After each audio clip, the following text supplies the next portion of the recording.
filho de peixe é peixinho, mas filho de crente não é crentinho. Então a gente tem que se converter, né? A gente tem que aceitar Jesus Cristo, porque ninguém nasce crentinho. Eu sou Mira Lino Pedro. Sou filha de uma família raiz, uma família que começou a igreja, implantou a igreja, e os meus pais, meu pai morava em Campos Novos de Cunha, minha mãe na Usina.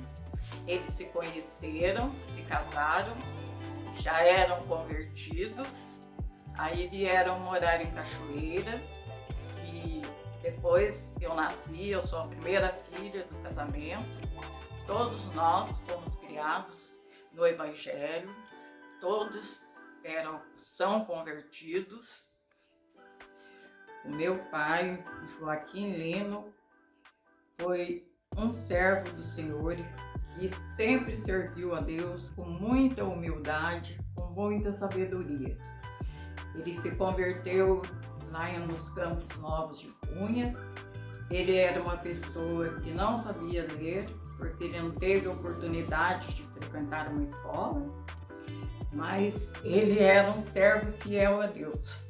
E tudo que tivesse para ele fazer lá na igreja, tudo que tivesse ao alcance dele, ele faria.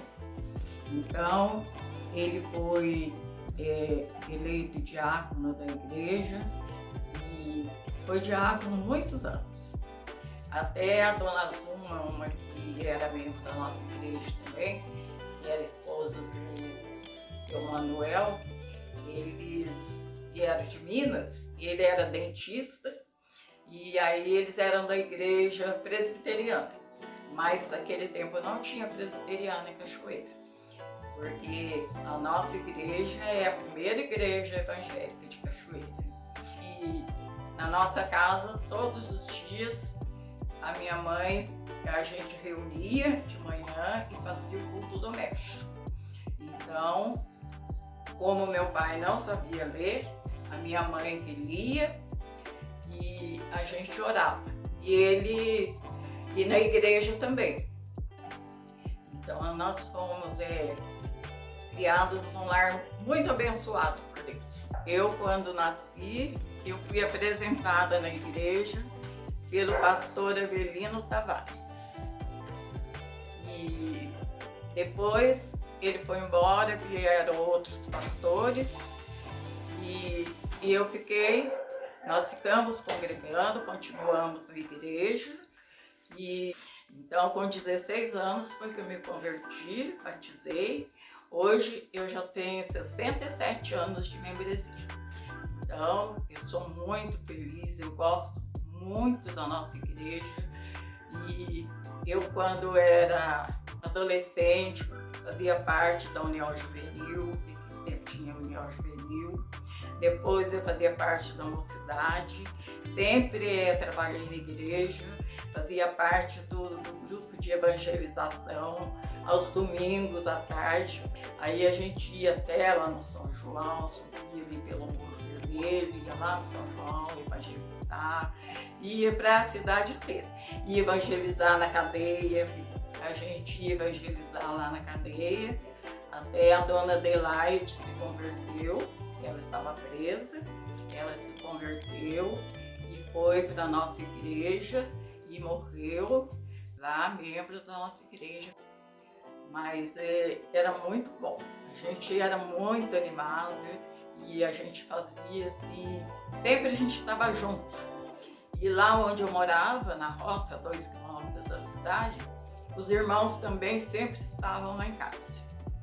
Aí as senhoras, todo ano no aniversário da minha mãe, eles iam lá fazer a reunião. E o pessoal gostava muito de ficar lá em casa, de passar o dia.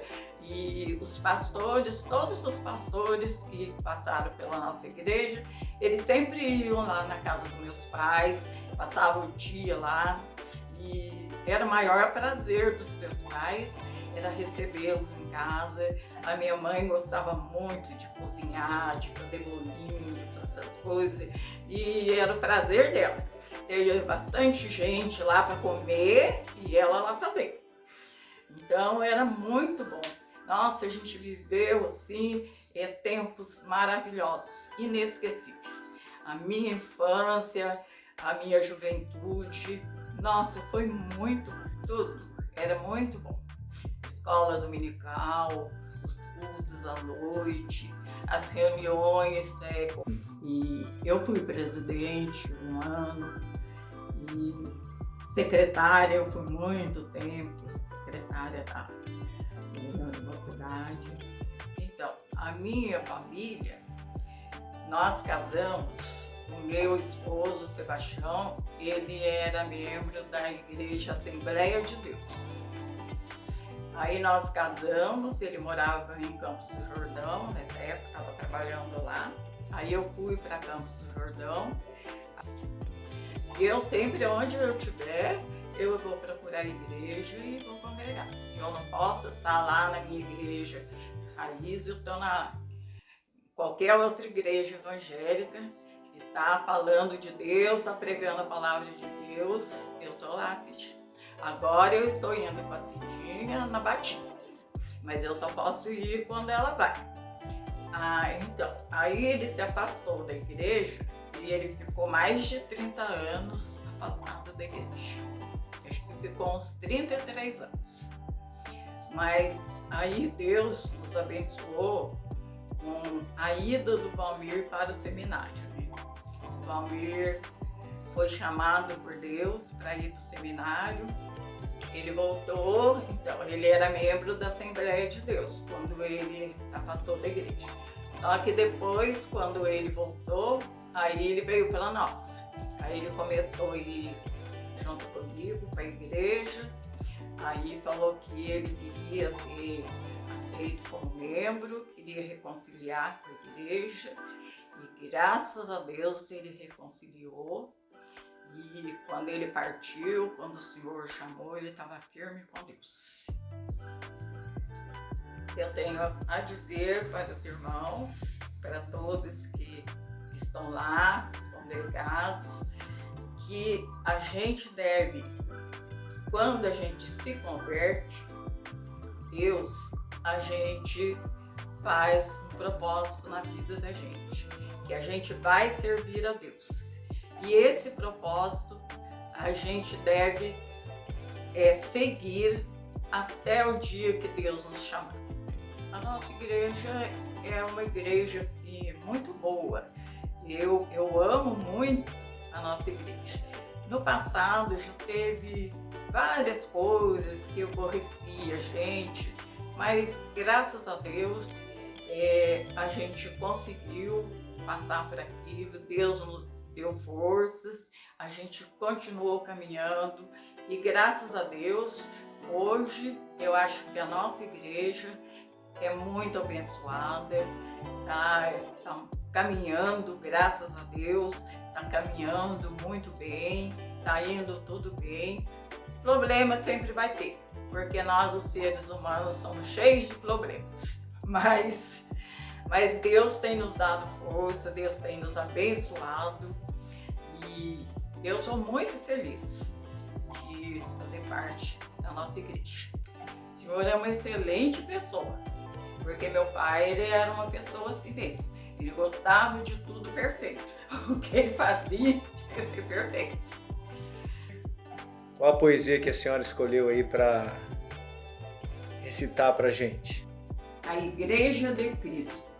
A Igreja de Cristo é formada de remidos nessa estrada, que a cada dia buscam santificação, com louvor e adoração, servindo a Deus em sua fé e devoção, com temor e tremor na sua pregação, que são coisas espirituais numa conversão de seus ideais. A Igreja de Cristo tem uma unicidade no caminho de vida, sua verdade.